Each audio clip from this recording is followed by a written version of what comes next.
The Brothers Karamazov by Fyodor Dostoevsky. Translated by Constance Garnett. Book 3. Chapter 10. Both Together. Alyosha left his father's house, feeling even more exhausted and dejected in spirit than when he had entered it. His mind, too, seemed shattered and unhinged, while he felt that he was afraid to put together the disjointed fragments and form a general idea from all the agonizing and conflicting experiences of the day.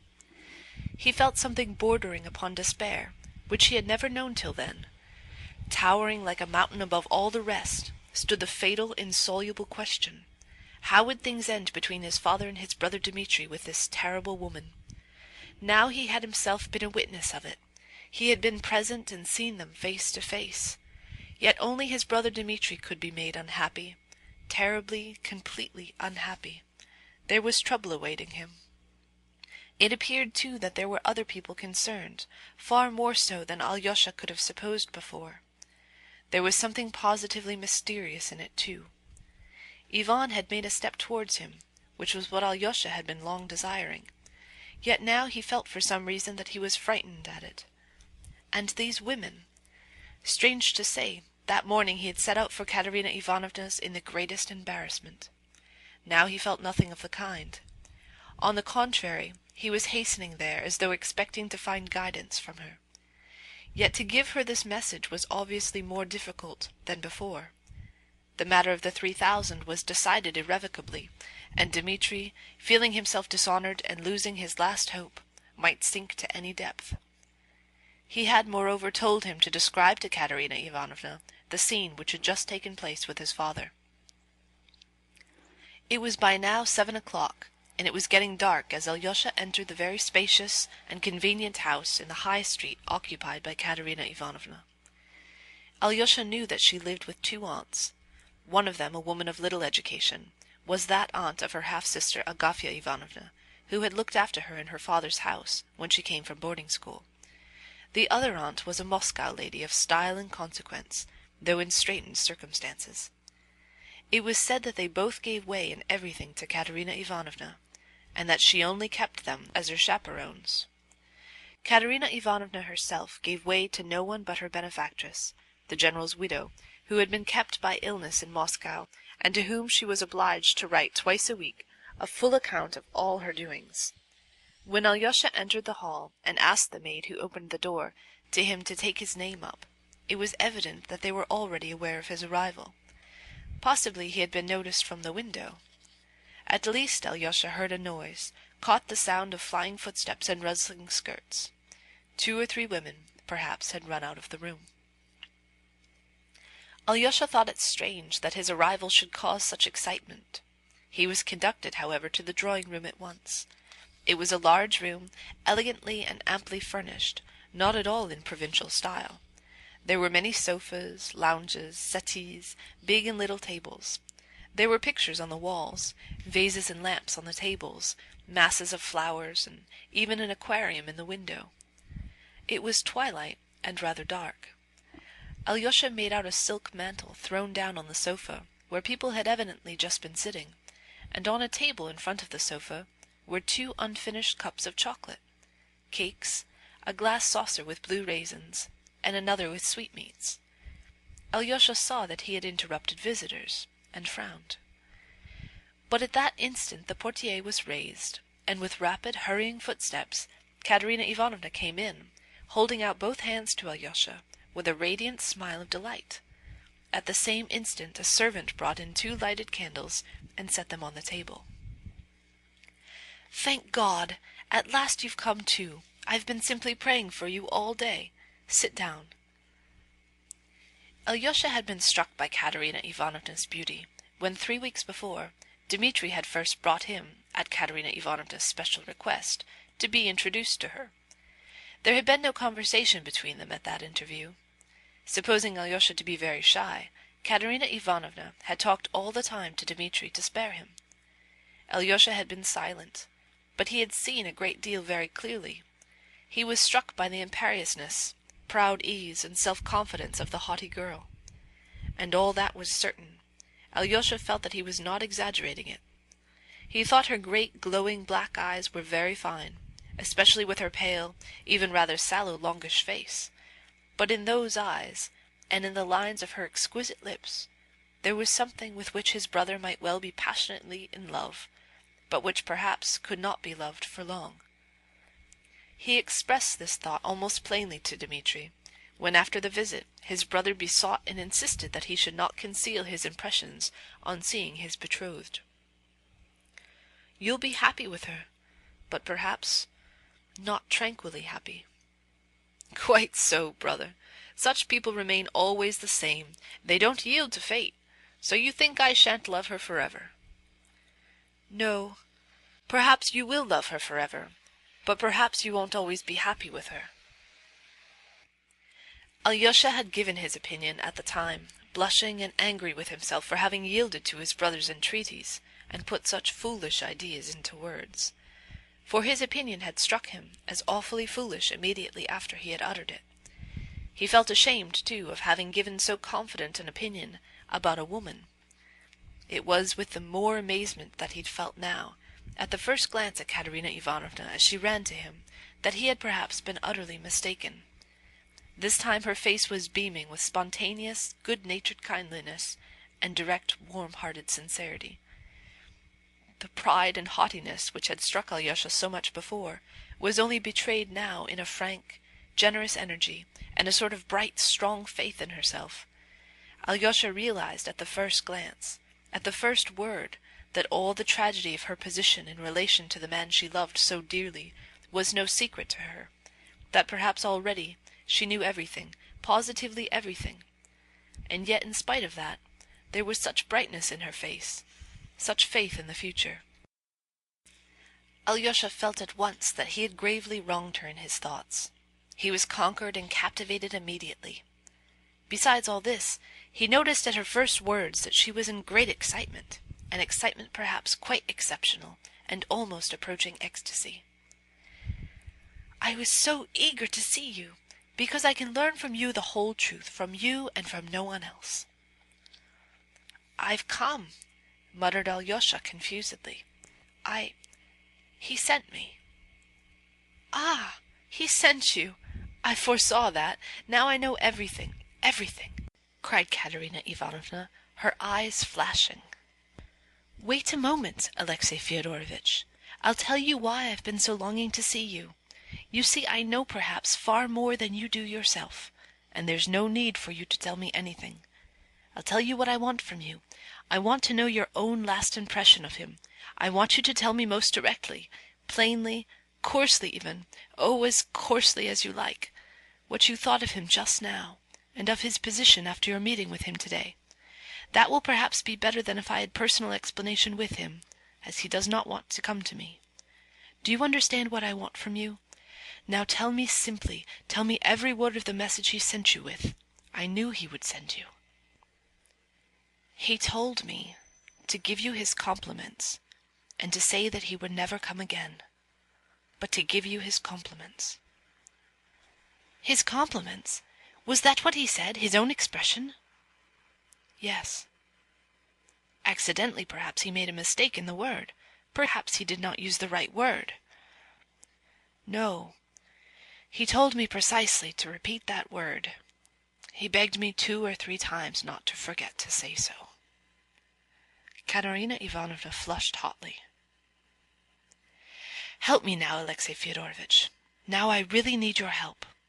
I tell you what I think, and you must simply say whether it's right or not. Listen.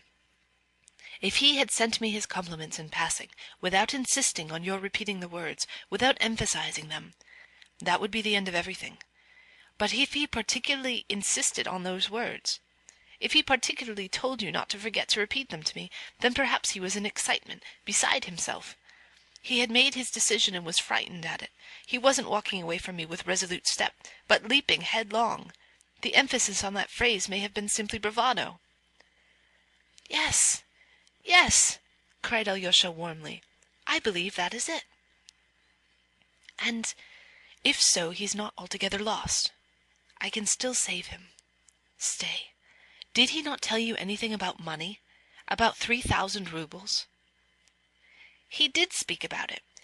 And it's that more than anything that's crushing him. He said that he had lost his honor, and that nothing matters now." Alyosha answered warmly, feeling a rush of hope in his heart, and believing that there really might be a way of escape and salvation for his brother. "But do you know about the money?"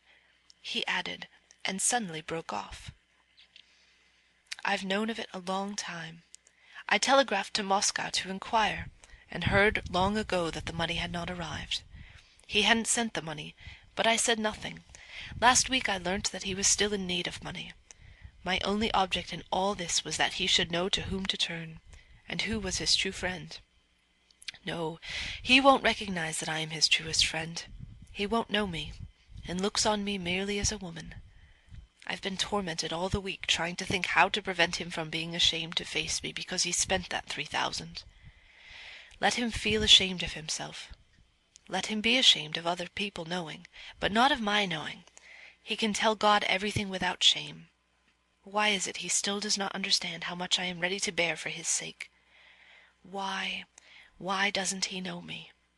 How dare he not know me after all that has happened? I want to save him forever. Let him forget me as his betrothed, and here he fears that he is dishonored in my eyes. Why he wasn't afraid to be open with you, Alexey Fyodorovitch? How is it that I don't deserve the same?" The last words she uttered in tears. Tears gushed from her eyes. "I must tell you," Alyosha began, his voice trembling too, "what happened just now between him and father." And he described the whole scene, how Dmitri had sent him to get the money, how he had broken in, knocked his father down, and after that had again specially and emphatically begged him to take his compliments and farewell. "He went to that woman," Alyosha added softly. "And do you suppose that I can't put up with that woman? Does he think I can't? But he won't marry her."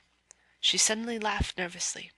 "Could such a passion last forever in a Karamazov? It's passion, not love. He won't marry her, because she won't marry him." Again Katerina Ivanovna laughed strangely. "He may marry her," said Alyosha mournfully, looking down. "He won't marry her, I tell you.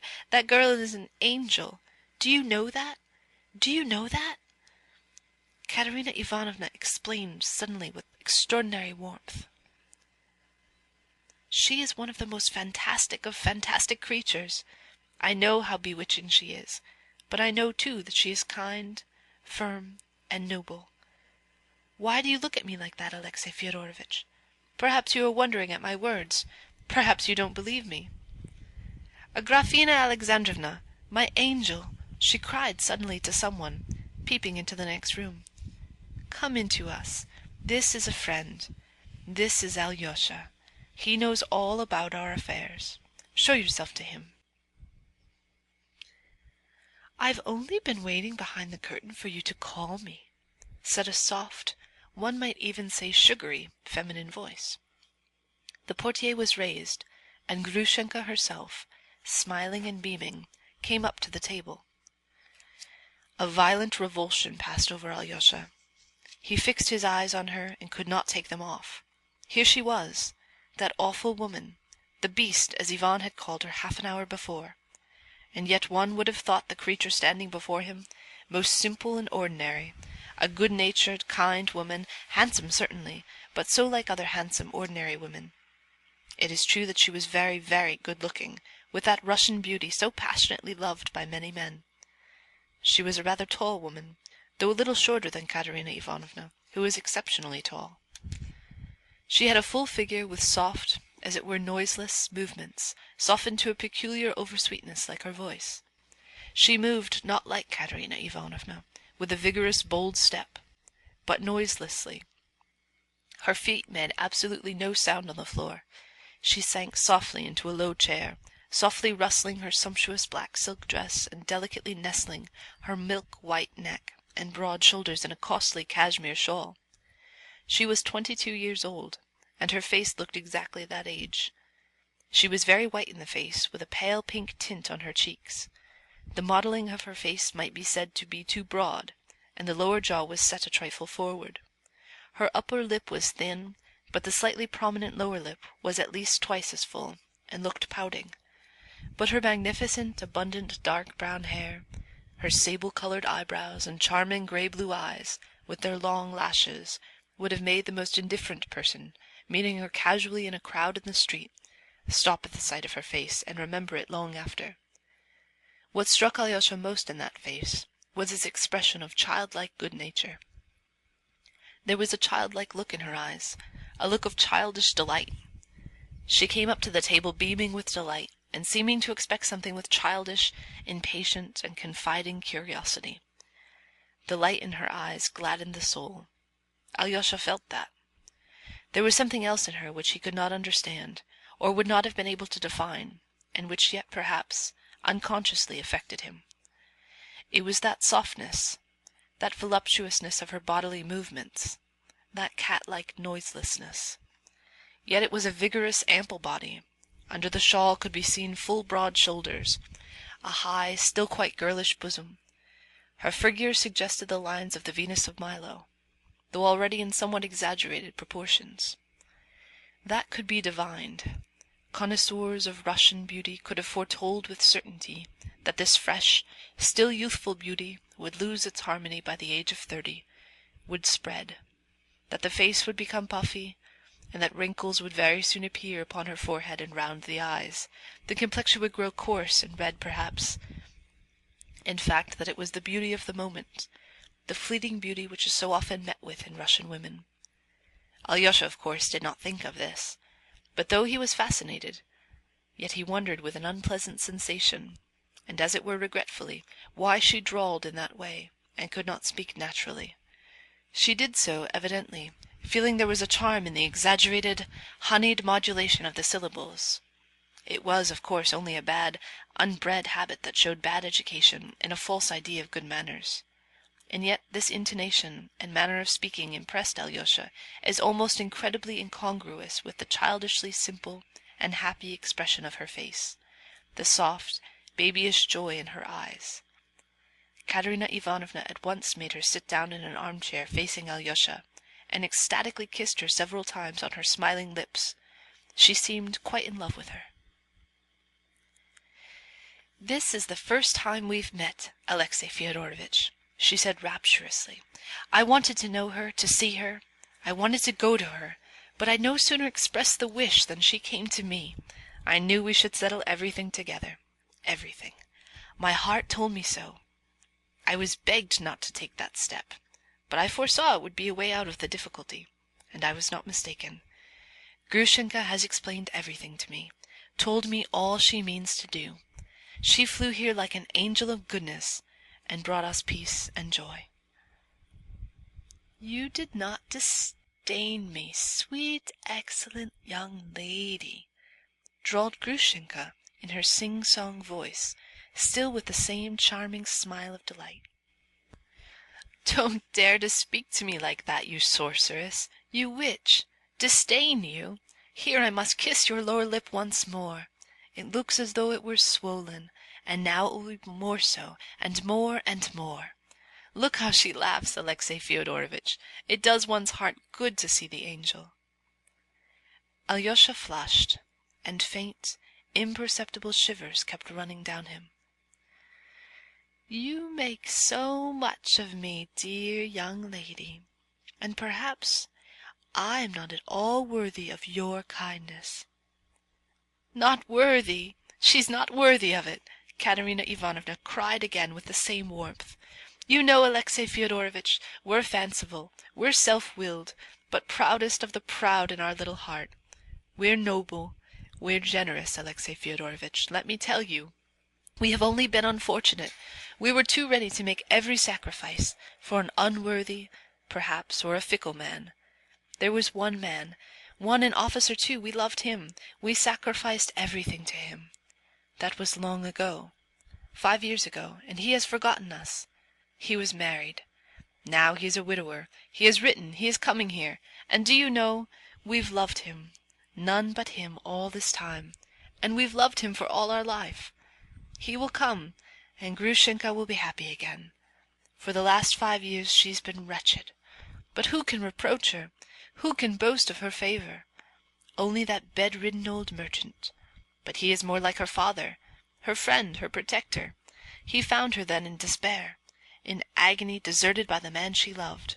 She was ready to drown herself then. But the old merchant saved her. Saved her. You defend me very kindly, dear young lady. You are in a great hurry about everything. Grushenka drawled again. Defend you? Is it for me to defend you? Should I dare to defend you? Grushenka, angel, give me your hand. Look at that charming, soft little hand, Alexey Fyodorovitch. Look at it. It has brought me happiness and has lifted me up, and I'm going to kiss it, outside and inside, here, here, here. And 3 times she kissed the certainly charming, though rather fat, hand of Grushenka in a sort of rapture. She held out her hand with a charming, musical, nervous little laugh, watched the sweet young lady, and obviously liked having her hand kissed. Perhaps there's rather too much rapture, thought Alyosha. He blushed. He felt a peculiar uneasiness at heart the whole time.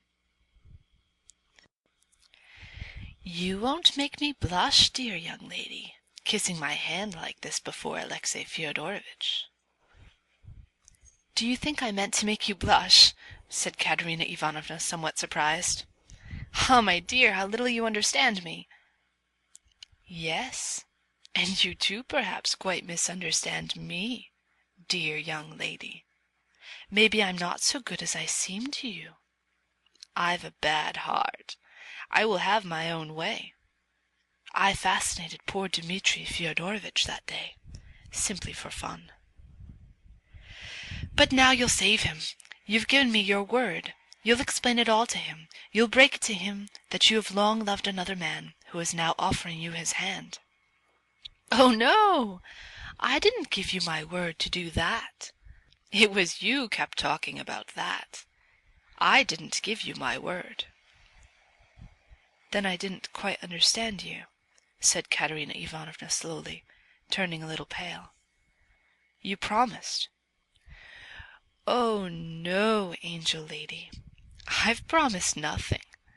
Grushenka interrupted softly and evenly, still with the same gay and simple expression. You see at once, dear young lady, what a wilful wretch I am compared with you. If I want to do a thing, I do it. I may have made you some promise just now, but now again I'm thinking, I may take Mitya again. I liked him very much once, liked him for almost a whole hour. Now maybe I shall go and tell him to stay with me from this day forward. You see, I'm so changeable. Just now you said something quite different, Katerina Ivanovna whispered faintly. Just now, but you know, I'm such a soft-hearted, silly creature. Only think what he's gone through on my account. What if when I go home, I feel sorry for him? What then? I never expected. Ah, young lady, how good and generous you are compared with me. Now perhaps you won't care for a silly creature like me, now you know my character. Give me your sweet little hand, angelic lady, she said tenderly, and with a sort of reverence took Katerina Ivanovna's hand. Here, dear young lady, I'll take your hand and kiss it as you did mine. You kissed mine 3 times, but I ought to kiss yours 300 times to be even with you. Well, but let that pass, and then it shall be as God wills. Perhaps I shall be your slave entirely, and want to do your bidding like a slave. Let it be as God wills, without any agreements and promises. What a sweet hand! What a sweet hand you have, you sweet young lady, you incredible beauty. She slowly raised the hands to her lips, with the strange object indeed of being even with her in kisses. Katerina Ivanovna did not take her hand away. She listened with timid hope to the last words, though Grushenka's promise to do her bidding like a slave was very strangely expressed. She looked intently into her eyes. She still saw in those eyes the same simple-hearted, confiding expression, the same bright gaiety. "She's perhaps too naive," thought Katerina Ivanovna with a gleam of hope. Grushenka meanwhile seemed enthusiastic over the sweet hand. She raised it deliberately to her lips, but she held it for 2 or 3 minutes near her lips, as though reconsidering something. "Do you know, angel lady," she suddenly drawled, in an even more soft and sugary voice, "do you know, after all, I think I won't kiss your hand." And she laughed, a little merry laugh. "As you please. What's the matter with you?" said Katerina Ivanovna, starting suddenly. "So that you may be left to remember that you kissed my hand. But I didn't kiss yours." There was a sudden gleam in her eyes. She looked with awful intentness at Katerina Ivanovna. "Insolent creature!" cried Katerina Ivanovna, as though suddenly grasping something. She flushed all over, and leapt up from her seat. Grushenka too got up, but without haste. "So I shall tell Mitya how you kissed my hand, but I didn't kiss yours at all, and how he will laugh." "Vile slut! Go away!" "Ah, for shame, young lady, ah, for shame! That's unbecoming for you, dear young lady, a word like that." "Go away! You're a creature for sale!" screamed Katerina Ivanovna. Every feature was working in her utterly distorted face. "For sale, indeed! You used to visit gentlemen in the dusk for money once. You brought your beauty for sale. You see, I know." Katerina Ivanovna shrieked and would have rushed at her, but Alyosha held her with all his strength. "Not a step, not a word, don't speak, don't answer her, she'll go away at once." At that instant Katerina Ivanovna's 2 aunts ran in at her cry, and with them a maidservant. All hurried to her. "I will go away," said Grushenka, taking up her mantle from the sofa. "Alyosha, darling, see me home." Go away, make haste!" cried Alyosha, clasping his hands imploringly. "Dear little Alyosha, see me home. I've got a pretty little story to tell you on the way. I got up this scene for your benefit, Alyosha. See me home, dear. You'll be glad for it afterwards." Alyosha turned away, wringing his hands. Grushenka ran out of the house, laughing musically. Katerina Ivanovna went into a fit of hysterics. She sobbed and was shaken with convulsions. Everyone rushed around her. "I warned you," said the elder of her aunts. "I tried to prevent your doing this. You're too impulsive. How could you do such a thing? You don't know these creatures, and they say she's worse than any of them. You're too self-willed." "She's a tigress!" yelled Katerina Ivanovna. "Why did you hold me, Alexey Fyodorovitch? I'd have beaten her. She could not control herself before Alyosha. Perhaps she did not care to indeed. "She ought to be flogged in public on a scaffold." Alyosha withdrew towards the door. "But my God!" cried Katerina Ivanovna, clasping her hands. He could be so dishonorable, so inhumane! Why, he told that creature what happened on that fatal, accursed day. You brought your beauty for sale, dear young lady. She knows it. Your brother's a scoundrel, Alexey Fyodorovitch." Alyosha wanted to say something, but he couldn't find a word. His heart ached. "Go away, Alexey Fyodorovitch. It's shameful, it's awful for me. Tomorrow I beg you on my knees, come tomorrow. Don't condemn me, forgive me. I don't know what I shall do with myself now." Alyosha walked out into the street reeling. He could have wept as she did. Suddenly he was overtaken by the maid. "The young lady forgot to give you this letter from Madame Hovlikov. It's been left with us since dinner time." Alyosha took the little pink envelope mechanically and put it, almost unconsciously, into his pocket. This ends chapter 10.